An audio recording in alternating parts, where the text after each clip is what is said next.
Assalamu alaikum students, I am Sir Umar. I am here with another video tutorial adrenal glands. तो adrenal glands के बारे में बाकायदा आगाज़ करते हैं। तो सबसे पहले देखते हैं कि इसकी लोकेशन क्या है।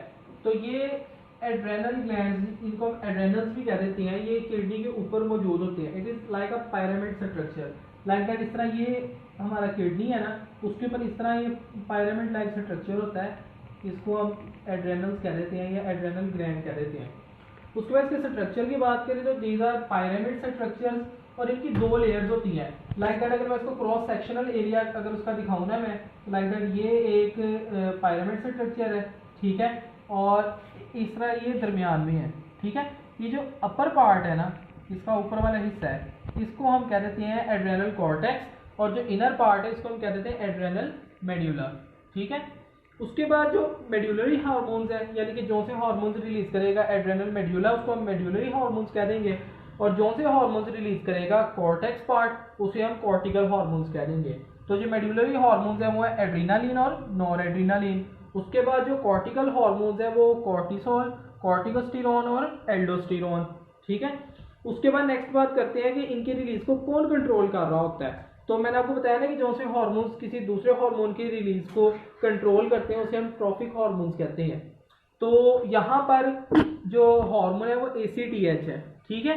ACTH हार्मोन के बारे में, एड्रीनोकॉर्टिकोट्रॉफिक हार्मोन, यह मैंने आपको बताया था कि एंटीरियर लोब से रिलीज होता है पिट्यूटरी ग्लैंड के, तो ये इसकी रिलीज को जो है ना कंट्रोल कर रहा होता है। उसके बाद नेक्स्ट बात करते हैं कि जो हार्मोन्स ऑफ एड्रेनल मेड्यूला है, it works in stress conditions, ठीक है। तो सिंपैथेटिक नर्वस सिस्टम यहाँ पे पढ़ा था कि स्ट्रेस कंडीशंस में ये हार्मोन्स रिलीज होते हैं। और नेक्स्ट बात है एड्रीनालिन और नॉरेड दोनों इसके अंदर जो है ना इन्वॉल्व होते हैं। इसकी जो है ना वो एग्जांपल यहाँ से हमें इसका प्रूफ मिला है कि रैट्स के अंदर सर्जिकली क्या किया गया था कि उसका जो एड्रेनल मेड्यूला का पार्ट था ना, उसको सर्जिकली रिमूव कर दिया गया था, और फिर उसके बाद उनको स्ट्रेस कंडीशंस दी गई थी सच एज कोल्ड, वार्मथ, तो वो उसको रिस्पॉन्स नहीं कर पा रहे थे, दे फेल्ड टू रिस्पॉन्ड, ठीक है। तो वहां से फिर हमें इस चीज का सबूत मिलता है कि जो से ये हार्मोन्स हैं ये स्ट्रेस कंडीशंस में वर्क करते हैं, ठीक है। उसके बाद एड्रेनल कॉर्टेक्स की अगर हम बात करें तो एड्रेनल कॉर्टेक्स जो है ये एक्टिव रहता है हर कंडीशन में, लेकिन ये होगा स्ट्रेस कंडीशन या शॉक कंडीशन। शॉक कंडीशन यानी कि आपके सामने कोई डेंजर आ गया अचानक से, तो उस कंडीशन में ये ज़्यादा एक्टिव होगा। उसके बाद नेक्स्ट बात करते हैं कि फंक्शंस क्या क्या है। तो पहले हम एड्रेनल मेड्यूला की बात कर लेते हैं, यानी मेड्यूलरी हार्मोन्स। तो ये बात मैं पहले भी आपको एक्सप्लेन कर चुका हूँ कि ये स्ट्रेस कंडीशंस में वर्क करते हैं। अच्छा, ये बात समझ लें ज़रा, ये दो हार्मोन्स हैं, एक है एड्रीनालिन और एक है नॉर एड्रीनालिन।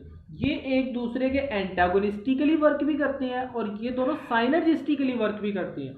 कुछ चीज़ें ऐसी हैं जिसमें इन दोनों ने एक दूसरे के एंटागोनिस्ट फंक्शन करना है, और कुछ चीज़ें ऐसी जिसमें इन्होंने साइनर्जिस्टिकली वर्क करना है। एंटागोनिस्टिकली यानी एक दूसरे के अगेंस्ट, और साइनर्जिस्टिकली एक दूसरे के साथ, ठीक है। तो अगर मैं बात करूं dilation and constriction of blood vessels के, ब्लड वेसल्स का डायलेट होना और ब्लड वेसल्स का कंस्ट्रिक्ट होना, तो उसमें ये एंटागोनिस्टिकली वर्क करते हैं, ठीक है। तो अब एड्रेनालिन की आपने बात याद रखनी है कि ये क्या करेगा, ये हमेशा डायलेट करवाएगा, ब्लड वेसल्स को फैलाएगा, ठीक है। तो कहां पर ये ज्यादा मोस्टली वर्क करता है, मसल सेल्स के अंदर। और नॉर एड्रेनालिन, ठीक है, ये क्या करेगा, ये कॉन्स्ट्रिक्ट, अगर इसकी रिलीज होगी तो ब्लड वेसल्स जो है वो सुकड़ जाएंगे, ठीक है। तो ये कहां पर मोस्टली वर्क करता है, गट के अंदर, ठीक है।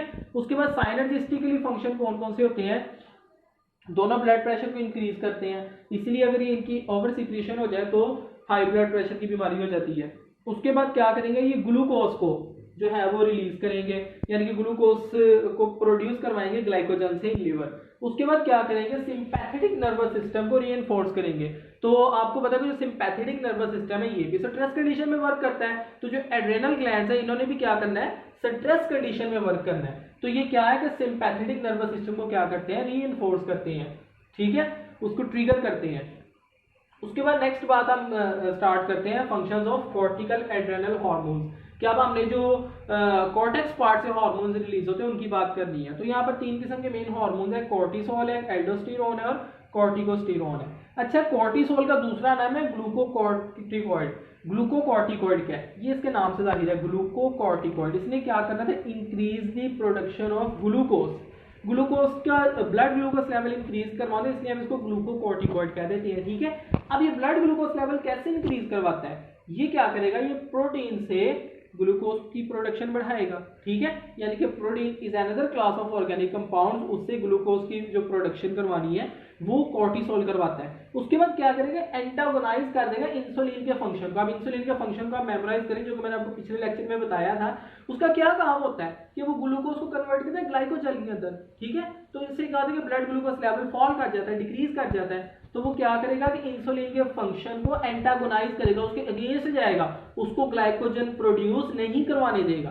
ठीक है, जिससे क्या होगा, ब्लड ग्लूकोज लेवल इंक्रीज होगा। उसके बाद नेक्स्ट हार्मोन है एल्डोस्टेरोन, इसको मिनरलोकॉर्टिकॉइड भी कहते हैं। अब देखो मिनरल, ठीक है, इसका ये फंक्शन जाहिर कर रहा है। इसने क्या करना होता है, इसने कंजर्व करना होता है सोडियम आयंस को। इसके बारे में आपने चैप्टर में 15 के अंदर भी पढ़ा हुआ है कि ये जो है ना वो किडनी के अंदर, नेफ्रॉन के अंदर वर्क कर रहा होता है, एक्टिव सीक्रेशन करवा रहा होता है, उसकी सोडियम आयंस की एक्टिव अपटेक करवा रहा होता है। अच्छा, तो उसके बाद क्या करेगा कि उसका जो लॉस है ना किडनी ट्यूब्यूल्स इन नेफ्रॉन में से उसका लॉस बचाएगा। अब जो तीसरा हार्मोन है ना, ये क्या है, ये कॉर्टिकोस्टेरोन हार्मोन है। अच्छा, ये बात याद रखिए, ये जो कॉर्टिकोस्टेरोन हार्मोन है ना, ये बोथ है, ये ग्लूकोकॉर्टिकॉइड भी है और मिनरलोकॉर्टिकॉइड भी है। इसने ब्लड ग्लूकोज लेवल को भी इंक्रीज करना है, इसने मिनरल्स को भी रेगुलेट करना है। ठीक है, तो इसलिए हम इसको कॉर्टिकोस्टेरोन कहते हैं, यानी एल्डोस्टेरोन और कॉर्टिसोल दोनों को आपस में मिला लें तो कॉर्टिकोस्टेरोन। ठीक है, तो it is glucocorticoid and also mineralocorticoid. अब नेक्स्ट बात कर लेते हैं डिसऑर्डर्स की। तो अगर अंडर सीक्रेशन होगी तो क्या होगा, अंडर सीक्रेशन से जो डिजीज काज होगी वो एडिसन डिजीज होगी। अच्छा बच्चे, यहाँ पे ना आप लोगों ने कंफ्यूज नहीं होना, एक एडिसन डिजीज है जो कि कॉज होती है पिट्यूटरी ग्लैंड के डिसऑर्डर से। ठीक है, उसका जो मीडियल लॉब है ना पिट्यूटरी ग्लैंड का, उसके डिसऑर्डर से होती है, जिसके अंदर क्या होता है कि हमारी स्किन का कलर डार्क हो जाता है। वो मैं पिछले लेक्चर में उसको एक्सप्लेन कर चुका हूँ। एक एडिसन डिजीज ये है, ये एडिसन डिजीज उस एडिसन डिजीज से डिफरेंट है। ठीक है, ये होती है under secretion of cortical hormone. इसमें क्या होगा कि जनरल मेटाबॉलिक डिस्टर्बेंस हो जाएगी, वीकनेस ऑफ मसल एक्शन हो जाएगा, लॉस ऑफ साल्ट हो जाएगी, क्योंकि इसने साल्ट्स को कंजर्व करके रखना, सोडियम आयंस को इसने कंजर्व करके रखना होता है, तो लॉस ऑफ साल्ट हो जाएगा। उसके बाद क्या होगा कि जो स्ट्रेस कंडीशन सिचुएशंस हैं वो कोलैप्स कर देंगी, जिसमें से हमारी डेथ भी हो सकती है कि टेम्परेचर कम हो गया ज्यादा, हम उसको रिस्पॉन्ड ही नहीं कर पाएंगे, जिससे क्या होता है कि हमारी डेथ भी हो सकती है। ओवर सिक्रेशन से क्या होगा, इसकी ओवर सिक्रेशन से जो बीमारी होती है उसको हम कहते हैं कुशिंग्स डिजीज। ठीक है, अब उससे क्या होगा कि एक्सेसिव प्रोटीन ब्रेकडाउन होगी, जाहिर बात है कि प्रोटीन को ब्रेक करके ग्लूकोज में कन्वर्ट करना होता है, उसकी एक्सेसिव ब्रेकडाउन होगी। उससे अंदर क्या होगा कि मस्कुलर और बोन वीकनेस होगी उसकी वजह से, और हाई ब्लड शुगर लेवल, क्योंकि इनका काम क्या होता है कि इन्होंने शुगर लेवल इंक्रीज करना होता है। अगर इसकी ओवर सिक्रेशन होगी शुगर लेवल बहुत ज्यादा इंक्रीज कर जाएगा, तो ये बीमारी जो है ना एज इट इज ऐसी जैसे डायबिटीज होती है। डायबिटीज में भी हमारा क्या होता है, ब्लड ग्लूकोज लेवल क्या करता है, इंक्रीज कर जाता है। अच्छा, उसके बाद नेक्स्ट बात करते हैं, एक और हार्मोन है जो कि रिलीज करता है लेकिन बहुत स्मॉल क्वांटिटी में करता है, इसलिए हम उसको अलग से डिस्कस करते हैं। इसको एंड्रोजन हार्मोन कहते हैं। बहुत स्मॉल अमाउंट रिलीज होती है, ये मेल में भी होती है, फीमेल्स के अंदर भी होती है। इसका काम क्या होता है, इसने डेवलपमेंट करवाने के लिए सेकेंडरी मेल कैरेक्टरिस्टिक्स की। सेकेंडरी मेल कैरेक्टरिस्टिक्स क्या होते हैं, चेहरे पर बालों का उगाना, यानी दाढ़ी और मूंछों का आ जाना, और आवाज का भारी हो जाना। ठीक है, इसको सेकेंडरी मेल कैरेक्टरिस्टिक्स कहते हैं। इनकी जो डेवलपमेंट है ना with the passage of time, जो हमारे चेहरे पर दाढ़ी आना शुरू हो जाती है, मूंछें आना शुरू हो जाती है, हमारी आवाज भारी होना शुरू हो जाती है, वो इस हार्मोन ने करवाना होता है। अब इसके डिसऑर्डर में क्या है कि फीमेल्स के अंदर कभी बार क्या होता है कि inner part of adrenal cortex एक ट्यूमर बनता है, जिसकी वजह से इसकी एक्सेस ऑफ सीक्रेट, ट्यूमर होता क्या है, tumour is uncontrolled division of cells, उसकी वजह क्या होता है कि इसकी एक्सेस सीक्रेशंस होती हैं। अब इसकी एक्सेस सीक्रेशन से क्या होगा कि ये बहुत ज्यादा रिलीज होगा। अब देखिए, अगर ये फीमेल्स के अंदर बहुत ज्यादा रिलीज होने लगे, इसलिए तो मेल सेकेंडरी कैरेक्टरिस्टिक्स हैं उनको एनहेंस करना है, तो क्या होगा कि वो लड़कियों के अंदर भी क्या होगा कि उनकी आवाज भारी हो जाएगी।